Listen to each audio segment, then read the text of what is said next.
নমস্কার, শুভ সন্ধ্যা। আমি জ্যোতিষী তন্ময় মৌলিক। আজকে আমি যে ব্যাপারটি নিয়ে জ্যোতিষ সম্পর্কিত কিছু আলোচনা করতে চাই, সে ব্যাপারটি হচ্ছে বিবাহিত জীবন। আমার কাছে যারা ক্লায়েন্ট আসছে তার 95% তাদের বিবাহ নিয়ে খুব প্রবলেমে তারা ফেস করছে। তো বিবাহিত জীবন ন্যাটাল চার্টে কী গ্রহযোগ থাকলে আপনার খারাপ হতে পারে, বা বিবাহিত জীবন সুখ দাম্পত্য জীবন কতটা খারাপ হতে পারে, এবং আমি দেখছি যে বিবাহিত জীবন প্রবেশ করার পর তৃতীয় ব্যক্তির প্রবেশ হচ্ছে এবং সেখান থেকে বিবাহিত জীবনে নানা রকম গোলযোগ সৃষ্টি হচ্ছে। তো আমি বলতে চাই যে বিবাহিত জীবনের কন্ট্রোলিং প্ল্যানেট হচ্ছে শুক্র। আমাদের বিবাহিত জীবন বিচার করা হয় লগ্নের সপ্তম ঘর থেকে। তাহলে সপ্তমপতি আমাদের বিবাহ দেয়। লগ্নকে 1 নম্বর কাউন্ট করে 7th হাউসে যান, এবং 7th হাউসের অধিপতি যিনি আছেন তিনি যদি রাহু বা কেতুর সঙ্গে যুক্ত হয়ে যায় তাহলে কিন্তু তার বিবাহিত জীবন একটু হলেও গোলযোগময় হয়। কিন্তু বিবাহিত জীবনের কারক গ্রহ শুক্র যদি জন্মছকে ড্যামেজ হয়ে যায়, কারণ শুক্রকে বলা হয় সুখ দাম্পত্য জীবনের কারক গ্রহ, বিবাহিত জীবনের কন্ট্রোলিং প্ল্যানেট। কেন বলা হয় শুক্রকে বিবাহিত জীবনের কন্ট্রোলিং প্ল্যানেট? আমরা যদি কালপুরুষের চক্রে মেষ লগ্নকে 1 নম্বর কাউন্ট করি, তাহলে 7th হাউসটা পড়ছে আমাদের তুলা রাশির ঘর। তাহলে তুলা রাশির অধিপতি শুক্র, তাহলে বিবাহিত জীবনের কন্ট্রোলিং প্ল্যানেট শুক্র।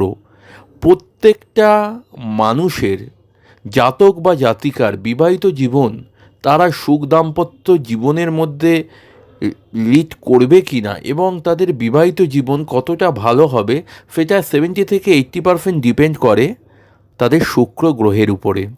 তাদের শুক্র যদি ন্যাটাল চার্টে ভুল জায়গায় প্লেসমেন্ট হয়, শুক্র যদি ন্যাটাল চার্টে রাহু কেতু বা মঙ্গলের সঙ্গে যুক্ত হয়ে যায়, তার কিন্তু পার্টনারের সঙ্গে নানা ব্যাপারে গোলযোগ হয়, মিসআন্ডারস্ট্যান্ডিংয়ের ব্যাপারে অনেক রকম প্রবলেম দেখা দেয়। শুক্রকে বলা হয় শয্যা সুখের কারক গ্রহ। আমাদের বিবাহের পর কোনো জাতকের শুক্র ভালো প্লেসমেন্ট থাকা অত্যন্ত প্রয়োজন। শুক্র যদি ড্যামেজ হয়ে যায় তাহলে বিবাহের পরে সন্তান জন্ম দেবার জন্য যে প্রবাবিলিটিগুলো প্রয়োজন সেগুলো ডিপেন্ড করে শুক্র গ্রহের উপরে। তাহলে শুক্র যদি ড্যামেজ হয়ে যায় সন্তান আসার ক্ষেত্রে নানা রকম প্রবলেম ক্রিয়েট করে, এবং আপনি বিবাহের পরে আপনার লাক্সারি অফ লাইফ আপনি লিড করতে পারবেন কি না সেটাও ডিপেন্ড করে অনেকাংশে শুক্রের উপর।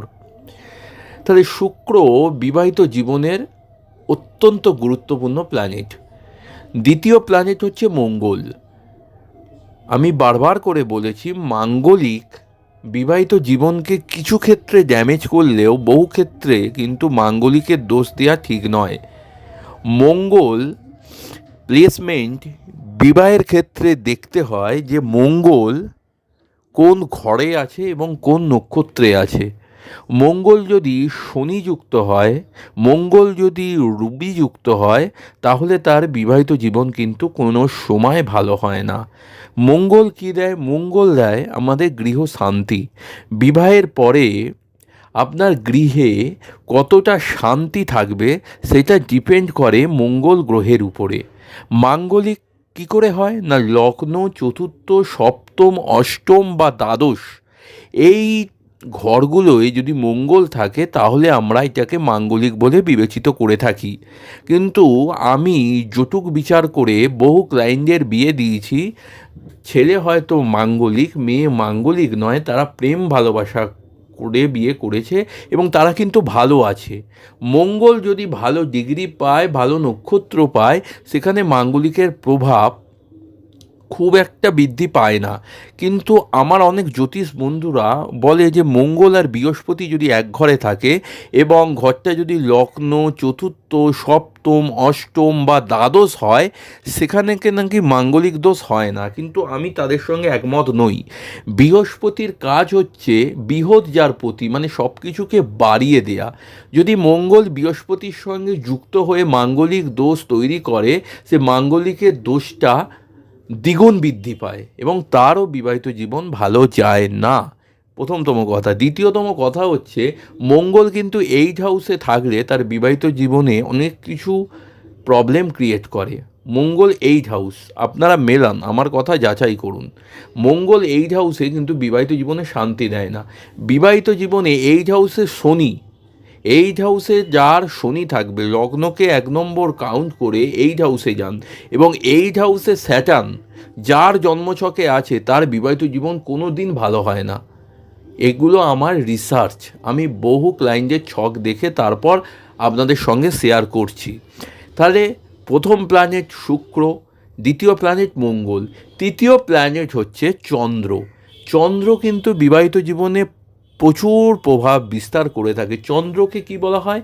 মন মাতা গৃহ, চন্দ্র থেকে বিচার করা হয়। তাহলে চন্দ্র হচ্ছে মনের কারক গ্রহ। তাহলে বিবাহিত জীবনে প্রবেশ করার পর আপনার পার্টনারের সঙ্গে আপনার মনের মিল কতটা থাকবে সেটা ডিপেন্ড করছে চন্দ্রের উপরে। চন্দ্র যদি রাহু বা কেতু বা শনি যুক্ত হয়ে যায়, তাহলে কিন্তু আপনার পার্টনারের সঙ্গে আপনার মাঝে মাঝেই ভুলবশত মিসআন্ডারস্ট্যান্ডিং তৈরি হবে। হয়তো স্বামী ভাববে স্ত্রীকে যে আমি ওর জন্য এত স্যাক্রিফাইস করছি, ও আমার কথায় গুরুত্ব দিচ্ছে না, বা স্ত্রীও একই কথা ভাববে। মানে সংসার হবে কিন্তু মনের মিলের অভাব থাকবে। তাহলে শুক্র, মঙ্গল, চন্দ্র নিয়ে আমি বললাম, এই তিনটে প্ল্যানেট বিবাহিত জীবনকে অনেকাংশে কন্ট্রোল করে। এবং লগ্ন থেকে 1 নম্বর কাউন্ট করে 7th হাউসে যান, সপ্তম ঘরের যে মালিক, সে যদি রাহু বা কেতুযুক্ত হয়ে যায়, তার বিবাহিত জীবনে কিন্তু নানা প্রবলেম ফেস করতে হয়। এবং আজকে যে ব্যাপারটি নিয়ে বলবো, যে মাঙ্গলিকের, সবাই বলে মাঙ্গলিক হলেই বিবাহিত জীবন খারাপ হয়, সবসময় কথাটা কিন্তু ঠিক নয়। মাঙ্গলিক কিছু কিছু ক্ষেত্রে হয়তো বিবাহিত জীবনে গভীর খারাপ প্রভাব দেয়, কিন্তু মাঙ্গলিক হলেই যে তার বিবাহিত জীবন খারাপ হবে, এটা সম্পূর্ণভাবে ভুল কথা। তাহলে আমি এটা আমার ন্যাচারাল চার্ট অ্যানালিসিস করে আমি দেখেছি বহুজনের, যে 7th হাউসে যদি লগ্নকে 1 নম্বর কাউন্ট করে আপনি যদি 7th হাউসে যান, 7th হাউসে যার বৃহস্পতি থাকবে, তার কিন্তু বিবাহিত জীবন খুব খারাপ হবে। 7th হাউসে বৃহস্পতি বিবাহিত জীবনকে শান্তি দেয় না। এবং আমি এমনও দেখেছি, আমার ক্লায়েন্ট আছে যে তার কন্যা লগ্ন, তার কন্যা লগ্নের 7th হাউসটা পড়ছে মীন রাশির ঘর। তাহলে মীন রাশির ঘরে যদি বৃহস্পতি থাকে, তাহলে সপ্তমপতি সপ্তমে রইল, তাহলে তার বিবাহিত জীবন খুব ভালো হবার কথা, কিন্তু তার বিবাহ টেকেনি। সপ্তমে বৃহস্পতি থাকলে তার বিবাহিত জীবন কোনো সময় ভালো হয় না। সপ্তমে চন্দ্রও কিন্তু বিবাহিত জীবনে নানা রকম, মানে সে আবেগে পড়ে বিয়ে করবে এবং বিবাহের পরে তার কিন্তু গোলযোগ সৃষ্টি হবে। সপ্তমে চন্দ্র কিন্তু বিবাহিত জীবনকে হ্যাপি করে না।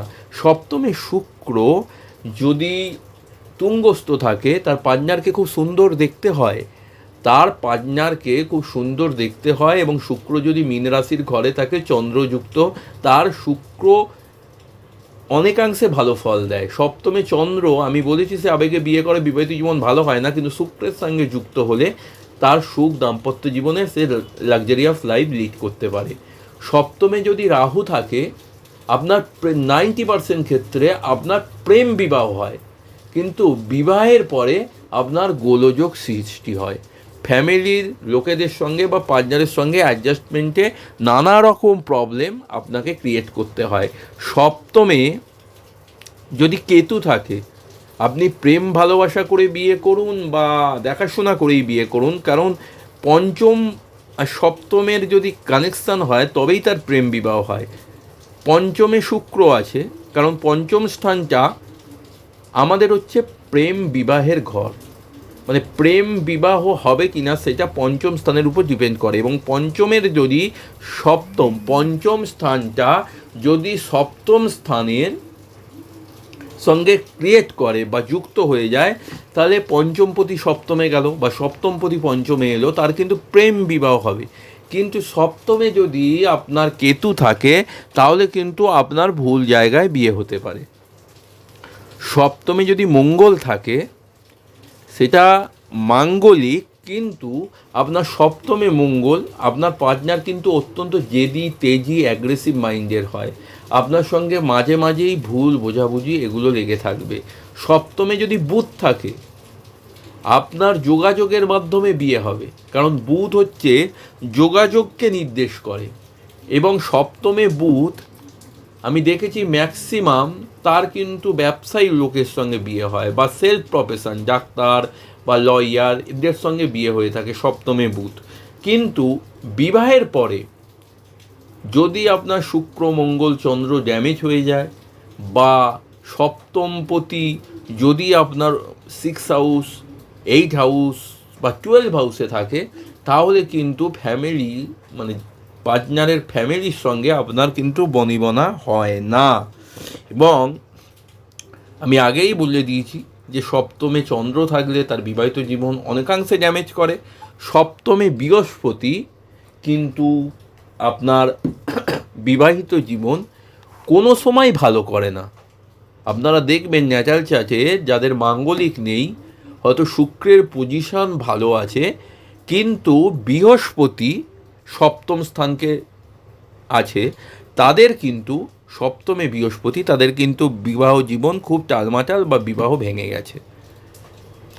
এবং আজকে যে ব্যাপারটি নিয়ে বলবো, যে শুক্র, মঙ্গল, চন্দ্র ন্যাচারাল চার্টে ভালো জায়গায় আছে, কিন্তু যদি নক্ষত্র যদি ভালো না পায়, নবতারা চক্র বলে একটি চক্র আছে, জন্ম, সম্পদ, বিপদ, ক্ষেম, পুত্তরি, সাধন, নিধন, মিত্র, অতিমিত্র।